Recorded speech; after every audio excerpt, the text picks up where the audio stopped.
Bismillahirrahmanirrahim. Assalamualaikum warahmatullahi wabarakatuh. Alhamdulillahirabbil alamin. Bersyukur kehadirat Allahu Rabbi yang senantiasa melindungi dan memberikan kesehatan kepada kita semua, sehingga masih diberi kemampuan memberi manfaat kepada orang lain dengan menjadi pendidik di lembaga tercinta saya.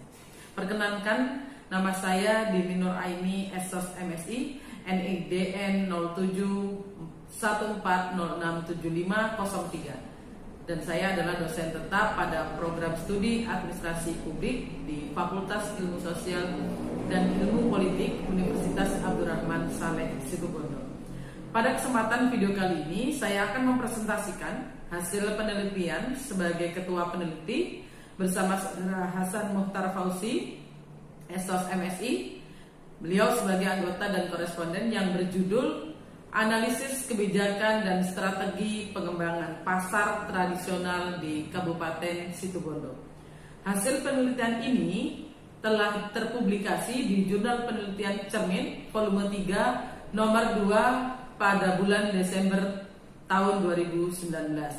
Cermin ini merupakan jurnal penelitian yang diterbitkan oleh Pusat Penelitian dan Pengabdian pada Masyarakat Universitas Abdurrahman Saleh Situbondo yang terakreditasi SIMTA 6. Hasil penelitian ini dimulai dari latar belakang atau pendahuluan, yaitu salah satu perkembangan perekonomian di Indonesia bisa ditandai oleh maraknya pembangunan pusat perdagangan. Bentuk fisik pusat perdagangan bisa ditandai atau dibagi menjadi dua, yaitu pasar tradisional dan pusat perbelanjaan swalayan modern. Pasti ada perbedaan-perbedaan mencolok antara pasar tradisional dengan pasar modern, mulai dari sarana prasarananya, tingkat pelayanannya, dan juga tingkat kepuasan konsumen. Bagi konsumen tentu akan memilih alternatif yang lebih memuaskan dalam kenyamanan berbelanja seperti pasar. Begitu pesatnya pertumbuhan pasar modern menyebabkan kompetisi yang tidak berimbang, sehingga menyebabkan di berbagai pelosok desa ekspansi pasar modern ini mengakibatkan adanya pasar-pasar tradisional yang gulung tikar karena semakin bertambahnya pasar-pasar modern. Nah, beberapa data yang dipublikasi menyatakan bahwa dari Asosiasi Pedagang Pasar Seluruh Indonesia tahun 2005, omset penjualan pedagang pasar tradisional turun sampai 30-40% akibat terlalu ekspansifnya pengembangan pasar modern, dan sekitar 400 toko di pasar tradisional tutup usaha setiap tahunnya. Melihat kondisi tersebut, pemerintah daerah Kabupaten Situbondo di era otonomi daerah berupaya meningkatkan kontribusi sektor perdagangan dan jasa melalui peningkatan dan perbaikan sarana prasarana perekonomian yang ada dengan strategi meningkatkan aktivitas pasar-pasar tradisional sebagai basis kekuatan ekonomi rakyat. Nah, pengembangan pasar tradisional diarahkan pada yang pertama, penyediaan lahan. Yang kedua, pembangunan dan pemanfaatan pasar tradisional di setiap kecamatan sebagai sentra ekonomi. Harapannya supaya kegiatan perdagangan regional tidak hanya terkonsentrasi di pusat kota, namun juga di daerah pinggiran yang memiliki tingkat aksesibilitas yang tinggi, sehingga akan membantu tercapainya pemerataan kegiatan ekonomi di seluruh kecamatan. Pada kenyataannya, pelaksanaan program yang ditetapkan pemerintah kabupaten tidak berjalan secara optimal karena banyak protes pedagang pasar tradisional, terutama di Kecamatan Panarukan yang kami teliti, karena kios yang digunakan berukuran 2,5 kali 2 meter persegi dan terkesan sangat sempit. Kemudian yang kedua, tidak sesuai dengan sosialisasi sebelumnya yang dilakukan oleh pemerintah, dalam hal ini adalah Dinas Perindustrian dan Perdagangan dan Dinas Pendapatan Daerah, yang dilakukan oleh petugas-petugas atau pengelola-pengelola pasar. Yang ketiga, adanya pungutan-pungutan liar dari oknum-oknum petugas pasar.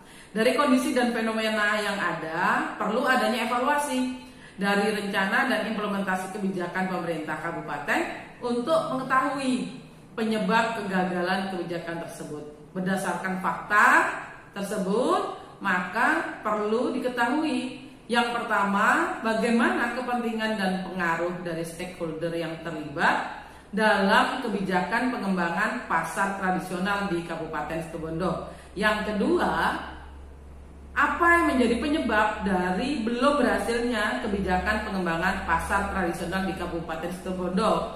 Apakah hal ini disebabkan karena prosesnya atau karena penerapan yang tidak berjalan dengan baik? Yang ketiga, bagaimana rencana dan strategi pengembangan pasar tradisional yang tepat untuk Kabupaten Situbondo. Hasil penelitian dan pembahasan dari yang kami lakukan di lapangan bahwa yang pertama, pembangunan pasar tradisional ini sebenarnya untuk mendukung pemerataan pertumbuhan ekonomi, dan pemerintah kabupaten menetapkan untuk membangun pasar tradisional di beberapa kecamatan. Tujuannya untuk meningkatkan pertumbuhan ekonomi masyarakat. Tetapi seperti yang tadi disampaikan bahwa hasilnya tidak sesuai dengan harapan, dan hasil yang diharapkan tersedianya sarana perekonomian untuk wadah menggerakkan dan meningkatkan ekonomi di wilayah kecamatan atau di wilayah-wilayah pinggiran. Nah, jika ini berkembang pesat, maka dapat membuka kesempatan lapangan pekerjaan atau meluasnya lapangan pekerjaan. Nah, analisis stakeholder ini kami membagi menjadi dua. Yang pertama adalah stakeholder penerima manfaat dan stakeholder yang terkena dampak negatif akibat pengembangan pasar tradisional ini, yaitu ada kelompok-kelompok pedagang, kemudian Badan Perencanaan Pembangunan Daerah, ada Disperindak, dan pihak pengelola pasar. Yang berikutnya, perencanaan dan pelaksanaan kebijakan pengembangan pasar tradisional ini dipengaruhi oleh tingkat kepentingan dan tingkat pengaruh stakeholder. Nah, bisa kami ilustrasikan di sini bahwa masyarakat atau pedagang sebagai sasaran program memiliki kepentingan yang tertinggi karena mereka berupaya untuk bisa meningkatkan taraf perekonomiannya, untuk mendapatkan income-nya dengan mereka berjualan di pasar-pasar tradisional. Tetapi mereka tidak memiliki kekuatan untuk mempengaruhi kebijakan pengembangan pasar tradisional.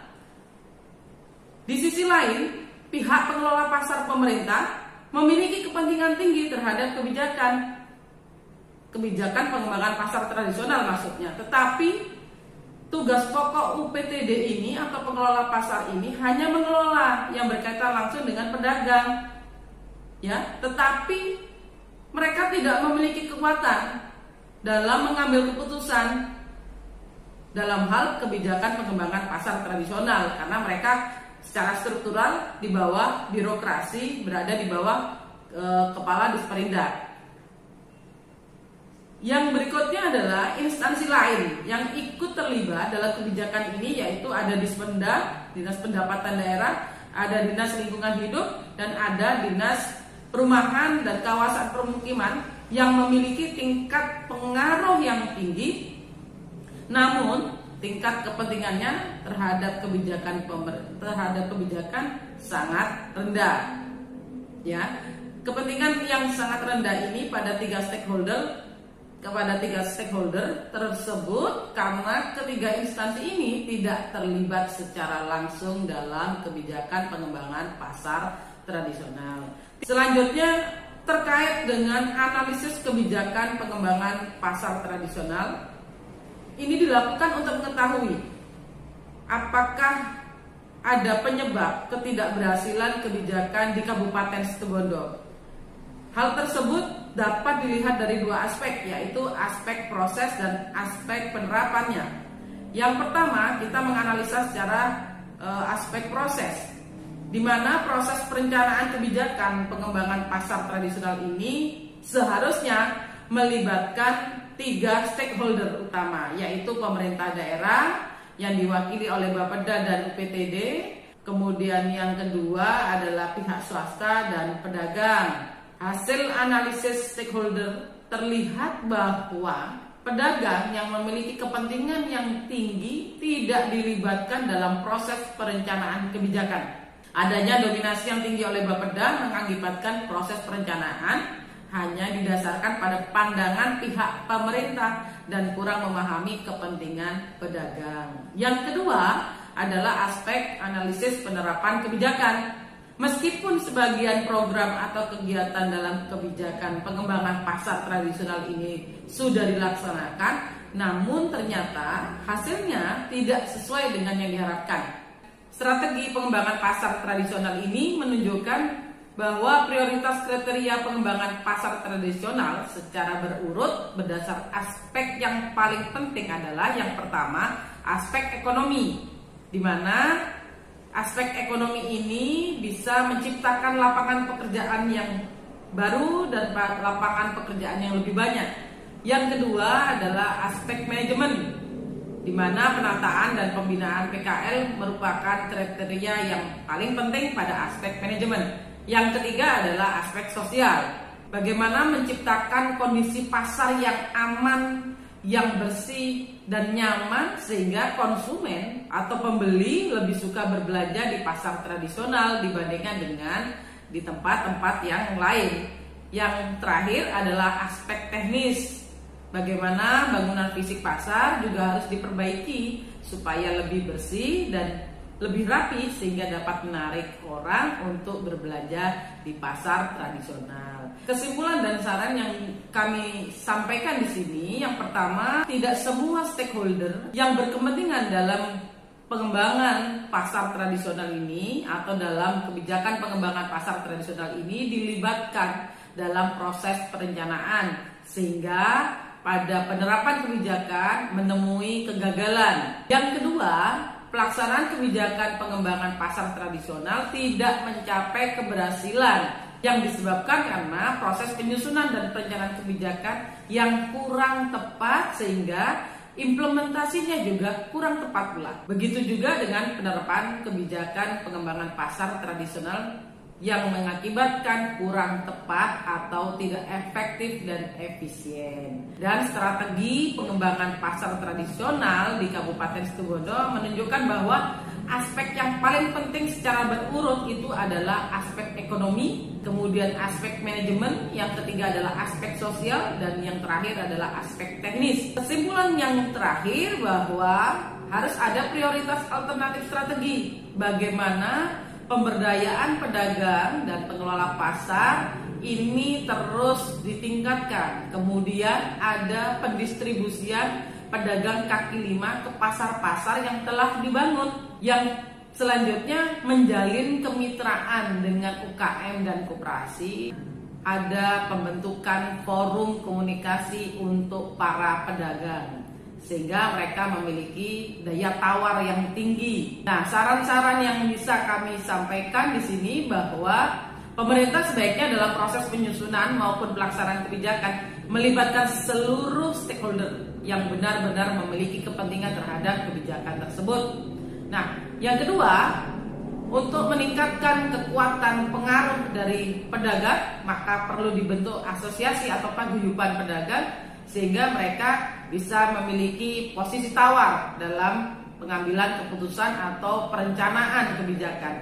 Yang ketiga, pemerintah seharusnya melaksanakan studi kelayakan sesuai dengan kondisi real di lapangan sebelum menyusun suatu perencanaan kebijakan sebagai salah satu bentuk partisipasi dari masyarakat. Begitulah yang dapat kami sampaikan terkait dengan hasil penelitian ini. Mudah-mudahan bermanfaat, dan akhirul kalam, assalamualaikum warahmatullahi wabarakatuh.